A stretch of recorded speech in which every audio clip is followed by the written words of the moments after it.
O ex-presidente Jair Bolsonaro, ao discursar na manifestação em Copacabana, expôs as crueldades que vêm sendo cometidas contra cidadãos inocentes na tentativa de criar um cenário para justificar as prisões dele e de outras lideranças políticas. Bolsonaro deu exemplos de senhoras idosas sendo condenadas na prática à prisão perpétua, sem crime, sem provas e sem devido processo legal. Bolsonaro mostrou como as ilegalidades nos processos contra os perseguidos políticos do dia 8 de janeiro se repetem em seu processo, no qual se criou uma absurda tese sobre um golpe de Estado iniciado em 2021, que teria culminado em 8 de janeiro.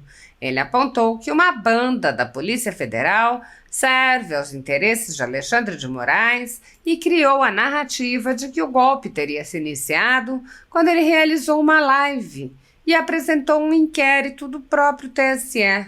Bolsonaro disse: se a divulgação do inquérito foi o início do golpe, o povo tem que saber o que está nesse inquérito. O ex-presidente lembrou que em inquéritos secretos, o ministro Alexandre de Moraes investigou e monitorou o próprio presidente da República para minar seu mandato. Ele prosseguiu: e houve sim mão pesada do Alexandre de Moraes nas eleições de 2022. Bolsonaro lembrou a censura à sua campanha e a falta de controle sobre a campanha de Lula, além de ações do próprio TSE para favorecer Lula. Bolsonaro afirmou: o que eles querem é uma condenação. E esses 17 anos para pessoas humildes é para justificar 28 anos para mim. Não vou sair do Brasil. A minha vida estaria muito mais tranquila se eu estivesse do lado deles, mas não posso estar ao lado dessas pessoas. Escolhi o lado mais difícil, o lado do povo brasileiro. Não tenho obsessão pelo poder, eu tenho paixão pelo meu Brasil. Ele conclamou: se algo na covardia acontecer comigo, continuem lutando.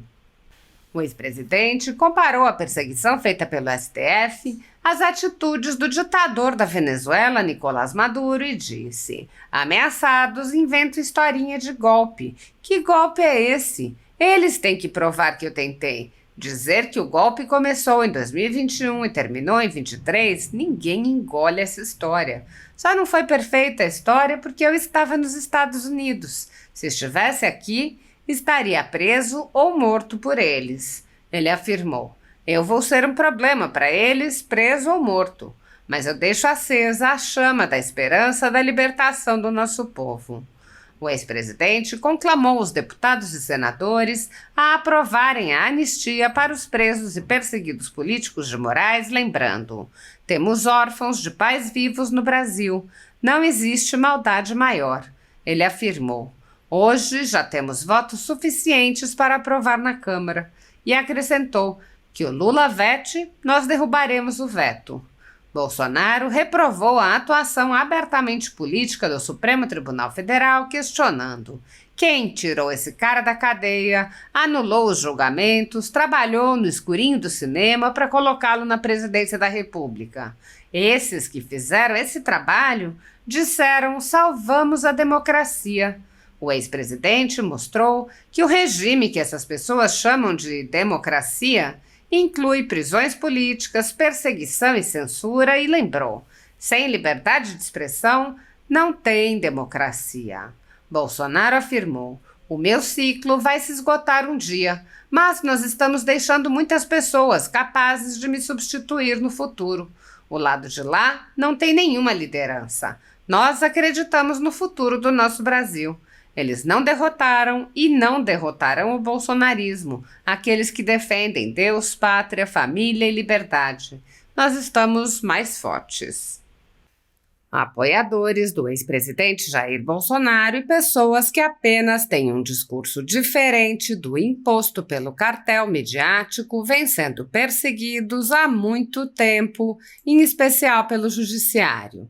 Além dos inquéritos conduzidos pelo ministro Alexandre de Moraes no Supremo Tribunal Federal, também o ex-corregedor do Tribunal Superior Eleitoral, Luiz Felipe Salomão, criou seu próprio inquérito administrativo e ordenou o confisco da renda de sites e canais conservadores, como a Folha Política. Toda a receita de mais de 20 meses do nosso trabalho está bloqueada por ordem do TSE, com aplauso dos ministros Luiz Roberto Barroso, Alexandre de Moraes e Edson Fachin.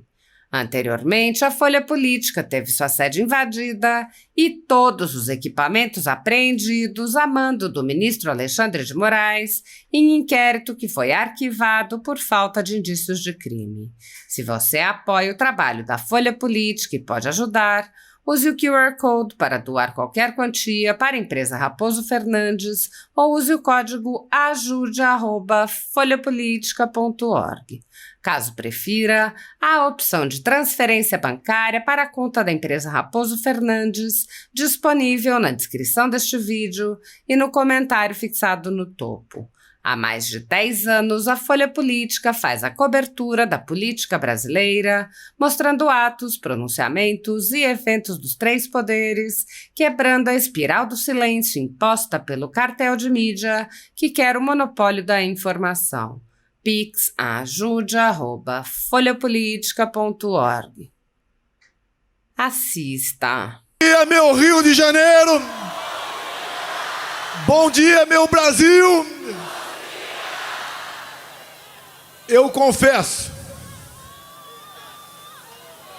que hoje está sendo um dos dias mais difíceis da minha vida.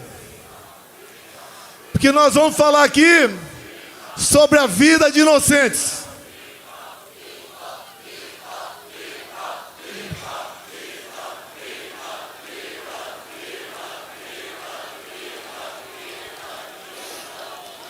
Nós vamos falar sobre a vida de inocentes, sobre a vida de pessoas que estão sendo injustiçadas.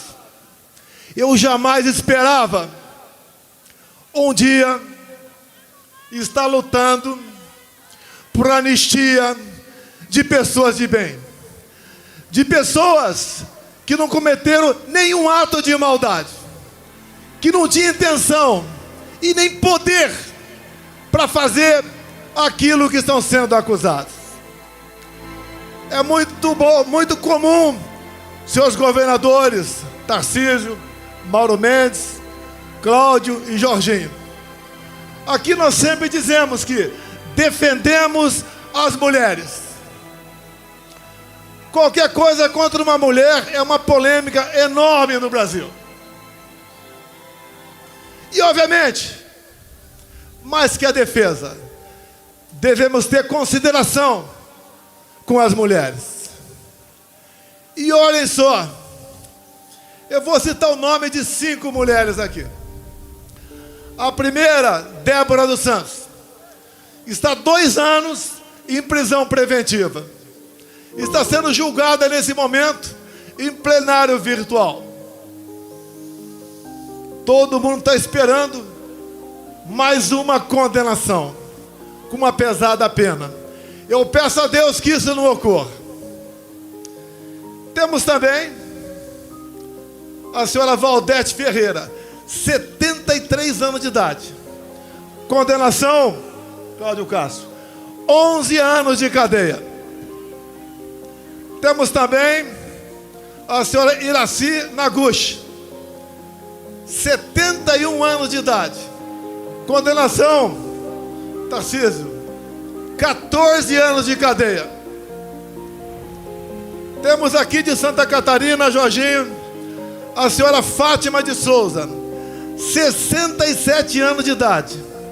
Condenação, 17 anos de cadeia.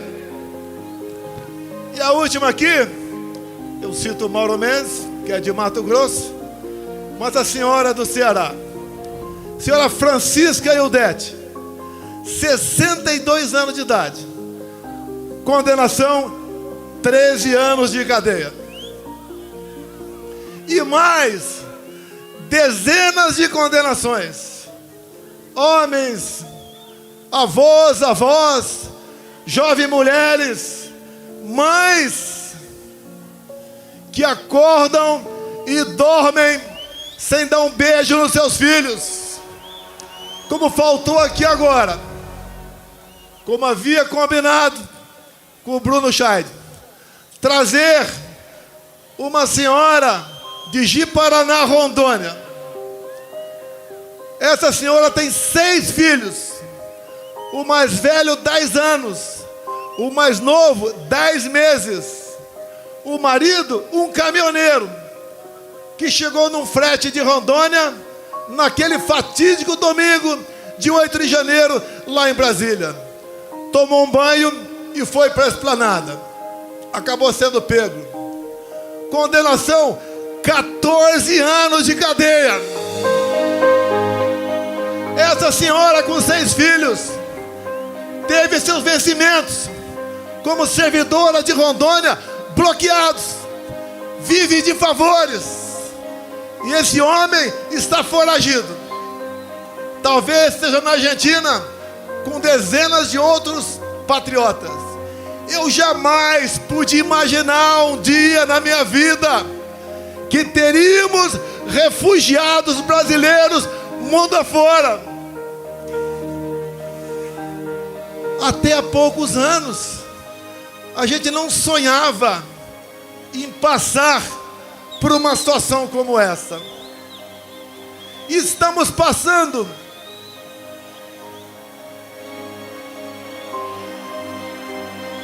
Tem alguém passando mal, é isso?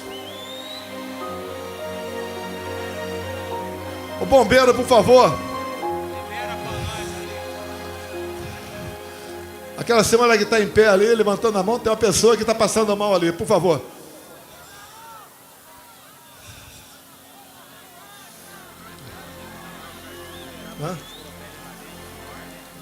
É aqui o corredor aqui, por favor, o corredor aqui. Só abrir um corredor aqui, por favor.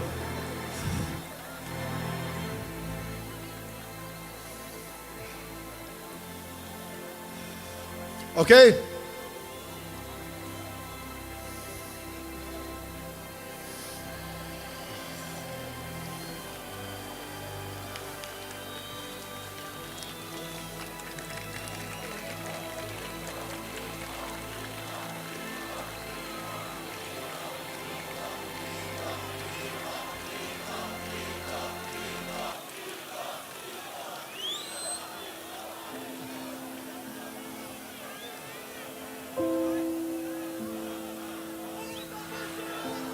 Abre o corredor que vai ser transportado aí.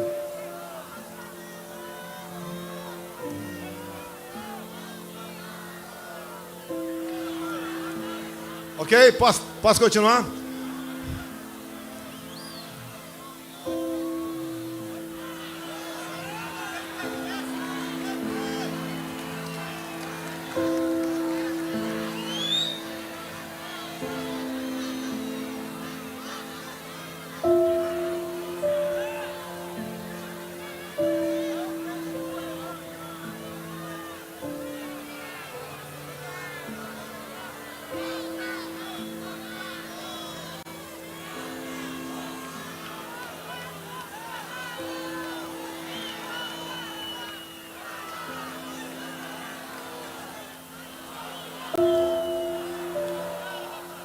Essa senhora aqui, tem mais alguém?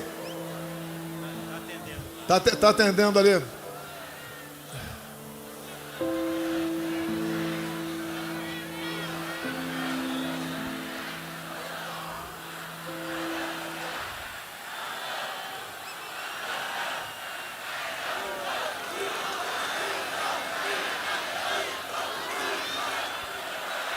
Está sendo atendida aí, posso continuar?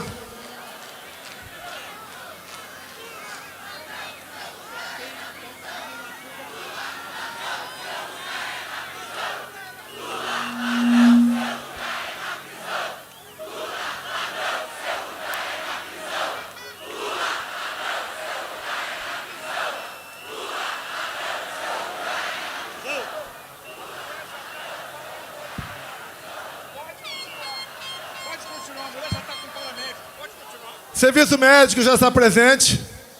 Corredor está aberto.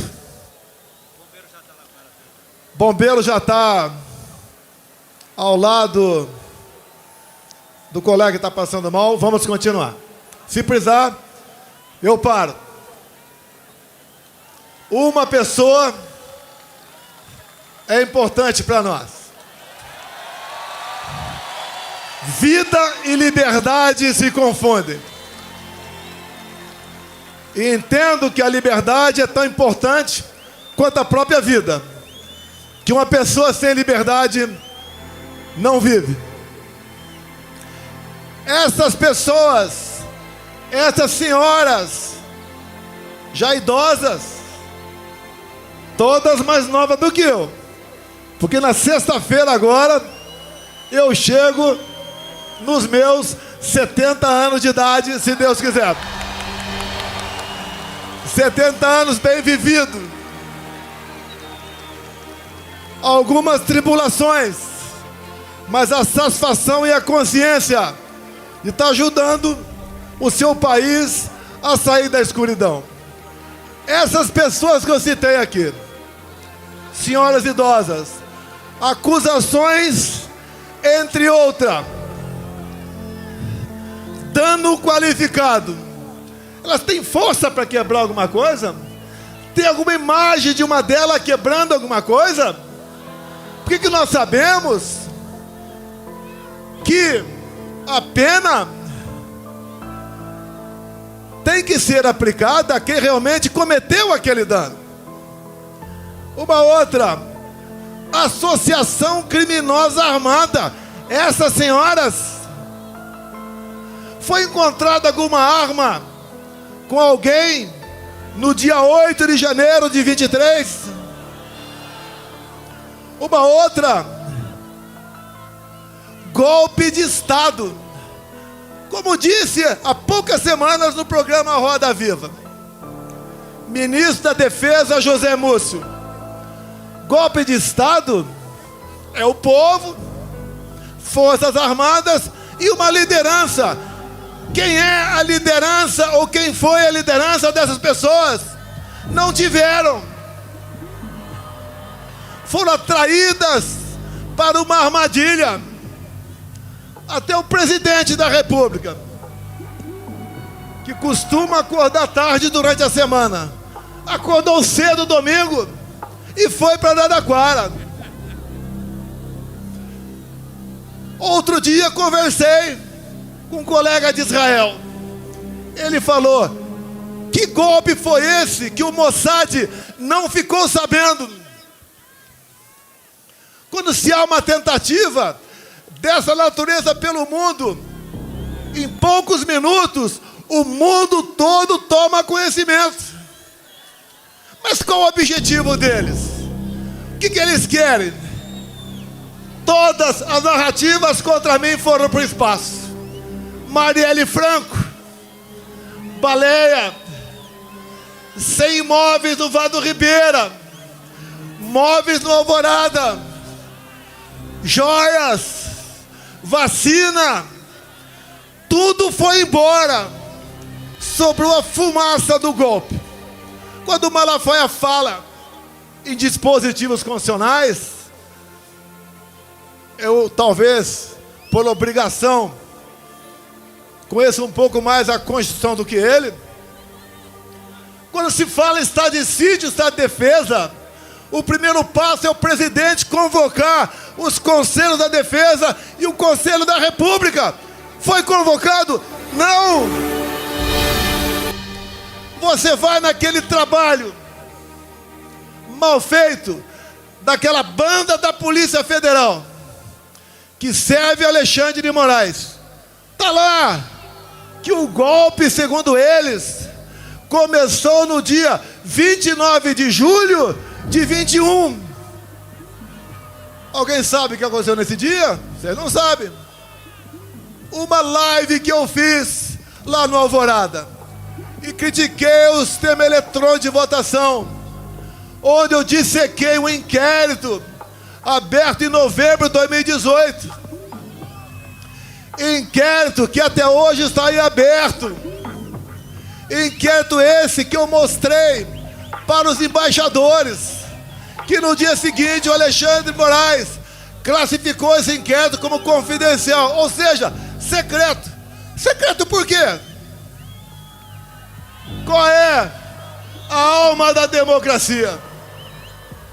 é a transparência, é o voto, é a contagem pública dos votos, é a certeza que o eleitor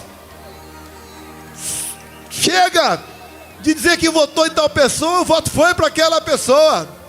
Eu não estenderei muito não, que o Malafaia tecnicamente se comportou como um brilhante advogado aqui, apesar de ele não ser. Eleições de 22, a gente arrastava multidões pelo Brasil. Foi aqui no 7 de setembro, tinha mais gente do que agora. Fazíamos motocicletas pelo Brasil todo. São Paulo, segundo lá, a Polícia Militar, batendo 300 mil motos. Foi em Santa Catarina, foi em Mato Grosso, foi no Brasil todo. O agro estava quase 100% fechado conosco. Os cristãos, da mesma maneira.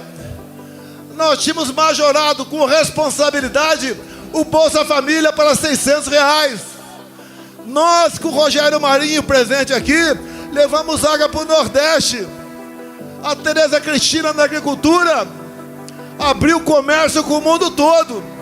O Tarcísio, com orçamento pequeno, cresceu com sua competência e atendeu o Brasil em obras de infraestrutura. O nosso governo fez o seu trabalho. Por que perdeu a eleição? Por que perdeu a eleição?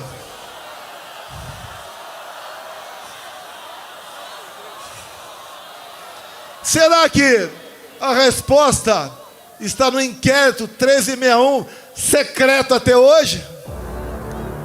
Eu cometo um crime, tranquilo, se a Rede Globo de televisão me convidar para, a exemplo do que tive no Flow agora, 3 horas ao vivo, Rede Globo, 3 horas ao vivo, vocês perguntem o que bem entender. Eu quero 30 minutos para falar do Brasil, mas pergunte o que bem entender.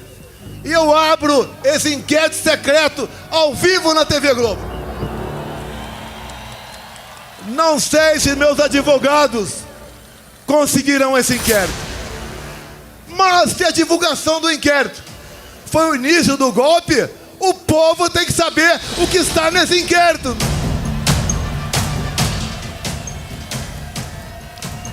Todos os inquéritos de Alexandre de Moraes são confidenciais, secretos.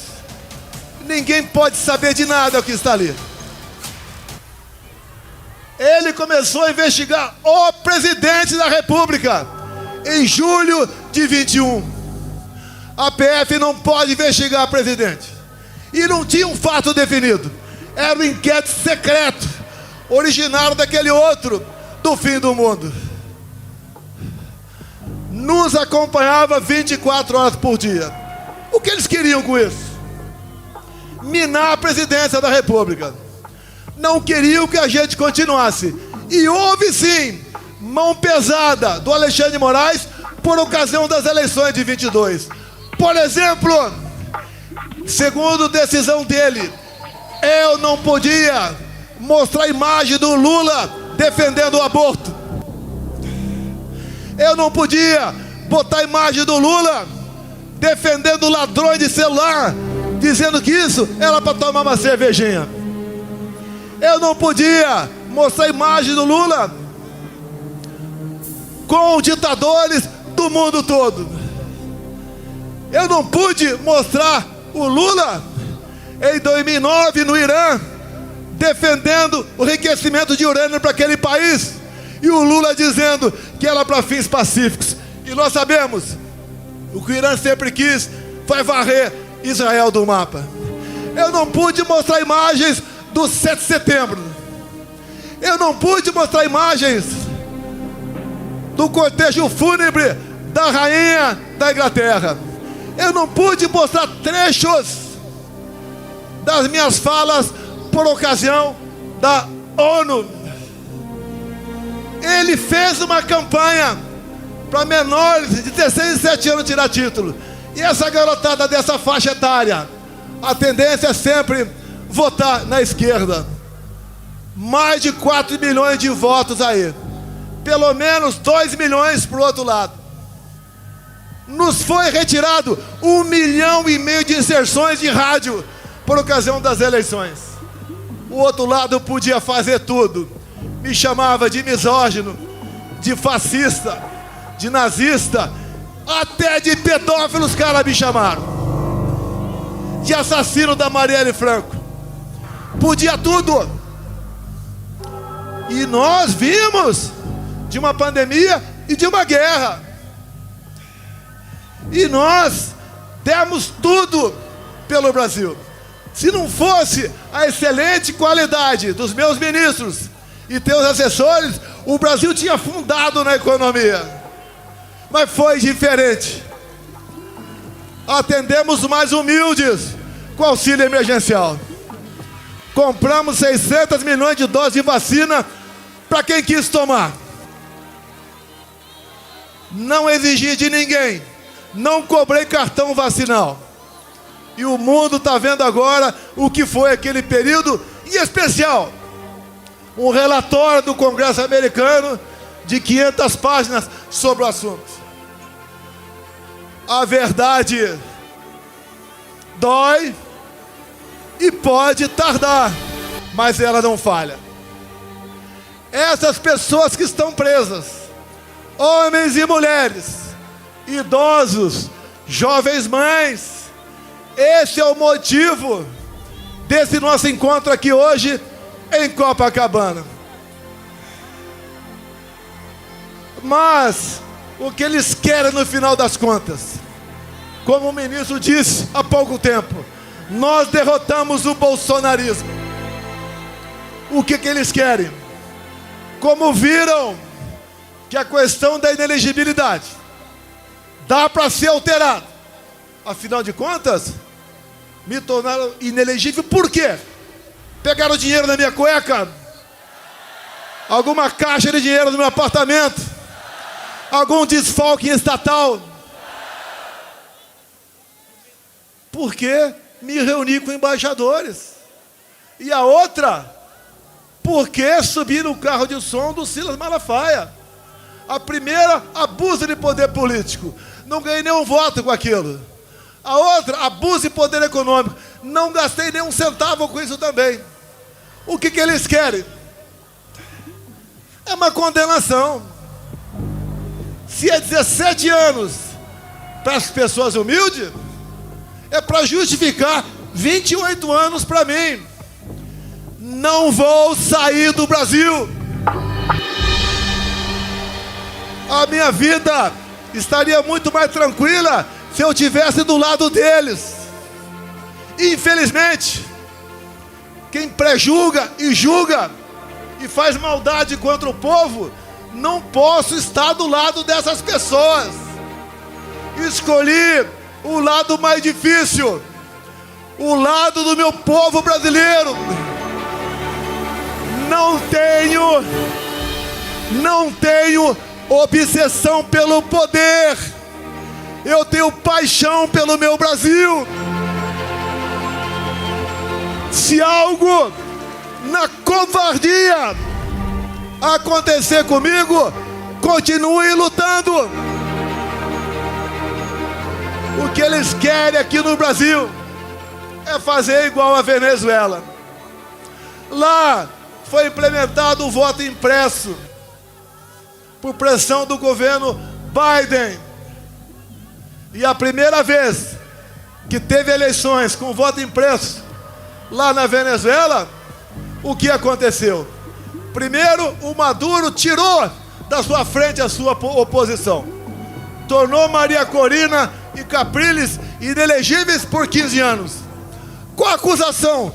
Atos antidemocráticos. Alguma semelhança com o Brasil? Quando eles querem me tirar por uma condenação, já que a inelegibilidade está ameaçada para eles, inventam uma historinha de golpe. Que golpe é esse que eu tenho que provar que não dei? E tem que ser o contrário. Eles têm que provar que eu tentei. Queria dizer que o golpe começou no dia 29 de julho de 21 e terminou no dia 8 de janeiro de 23. Ninguém engole essa história. E só não foi perfeito essa historinha de golpe para eles, porque eu estava nos Estados Unidos. Se tivesse aqui, estaria preso até hoje, ou quem sabe, morto por eles. Eu vou ser um problema para eles, preso ou morto. Mas eu deixo acesa a chama da esperança, da libertação do nosso povo. Afinal, o Brasil é um país fantástico. Desculpem o pessoal lá de Israel.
Seremos vitoriosos.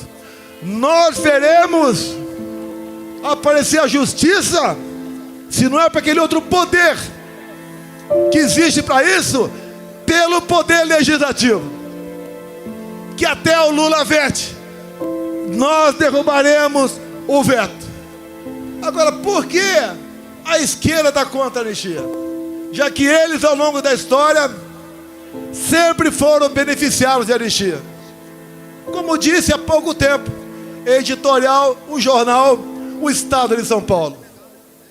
Se tirar das mãos do PT a falsa bandeira de defesa da democracia, o PT não existe. Não tem o que apresentar para vocês. Nem para alimentar o pobre, que eles sempre disseram que a nossa meta é dar comida para o pobre. Nem isso tem mais. Pesquisas, acredite ou não, lá no Rio Grande do Norte, eu estou na frente do Lula.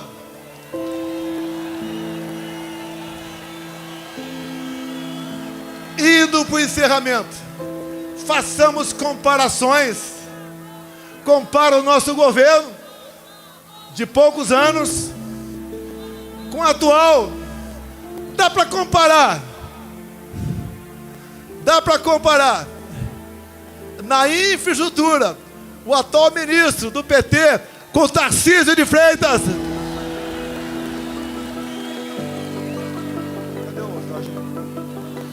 Dá para comparar aquele ministro taradão. Quem diria? Ministro dos Direitos Humanos. Dá para comparar o taradão com a Damares.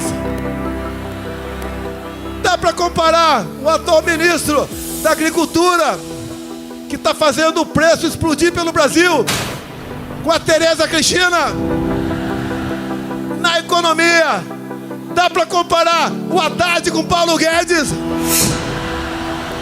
Dá para comparar Janja com a Michele. Nada dá para fazer comparação com esse governo.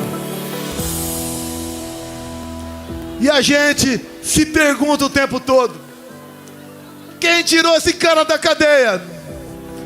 Quem anulou os julgamentos? Quem trabalhou no escurinho do cinema para colocá-lo na presidência da República? Esses que fizeram esse trabalho dizem: salvamos a democracia.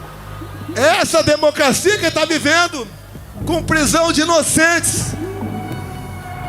com tortura em cima de depoentes, com ameaça de censurar as mídias sociais. Sem liberdade de expressão não tem democracia. O trabalho não é fácil.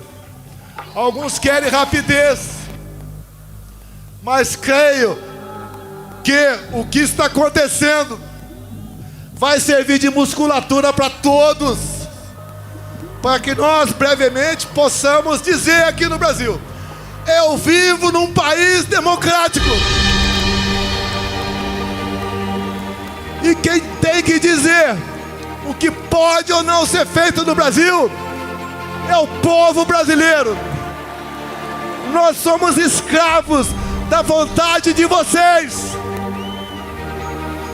Sempre digo: ninguém tem o que nós temos. O que está errado? Onde erramos? Escolhas. Escolhas. Qual deveria ser, politicamente falando, a melhor região do Brasil?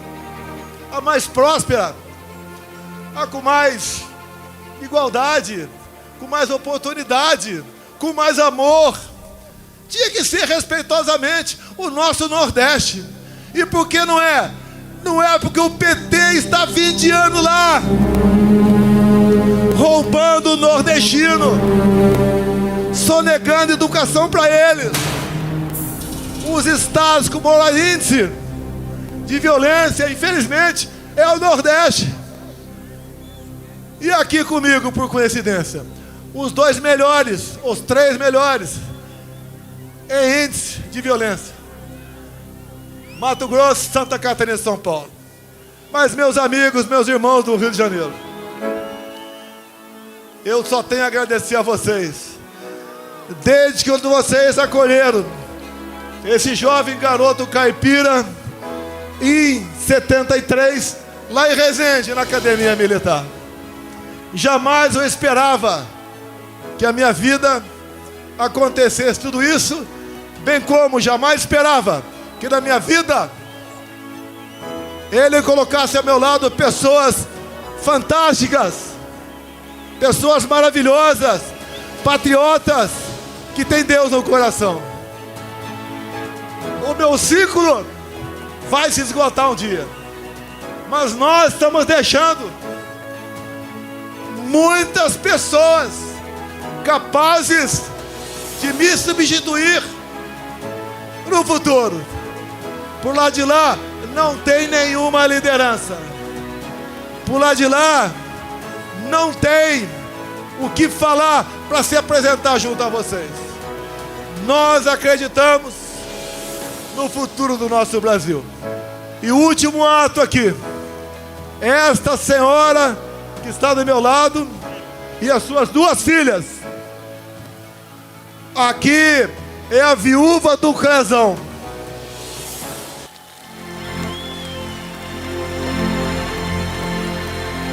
Ao seu lado aqui as 2 filhas. Uma família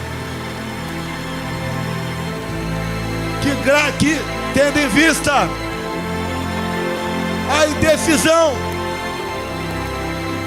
a decisão de alguém que devia usar sua caneta para fazer justiça por 3 vezes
Não é PL, não. Tem gente boa em todos os partidos. Eu, inclusive, há poucos dias, tinha um velho problema e resolvi com o Kassab em São Paulo. Ele está ao nosso lado, com a sua bancada, para aprovar a anistia em Brasília. Todos os partidos estão vindo. A população cada vez mais está consciente da maldade que foi e que está sendo com os presos de 8 de janeiro. Vai ser uma data para ser esquecida para sempre. As marcas perdurarão para sempre, mas uma data para ser esquecida ou conhecida por uma minoria que, usando o poder da sua caneta, tentou jogar o Brasil nos braços de uma ditadura que vocês sabem como ela começa e como ela termina. Ainda dá tempo. O Brasil precisa de cada um de vocês. No próximo dia 6, estaremos na Paulista, em São Paulo. Depois iremos para o Nordeste. Talvez Aracaju, do deputado relator. E assim nós vamos ganhando força. E com a verdade ao nosso lado, vamos mostrando que o Brasil tem sim de verdade. E dizer àqueles que não gostam de mim, lá de Brasília: eleições sem Bolsonaro é negar a democracia no Brasil. Se eu sou tão ruim assim, me derrote. E uma esperança para nós: o TSE, Tribunal Superior Eleitoral, por ocasião das eleições do ano que vem, será um tribunal isento, diferente daquele que conduziu as eleições em 2022. Muito obrigado a todos vocês. Obrigado a Deus pela minha segunda vida. Obrigado a esse povo maravilhoso que cada vez mais se interessa por política, que cada vez mais fala em valores e princípios. Para esse povo que está mudando o destino do nosso Brasil. Muito obrigado. Brasil acima de tudo.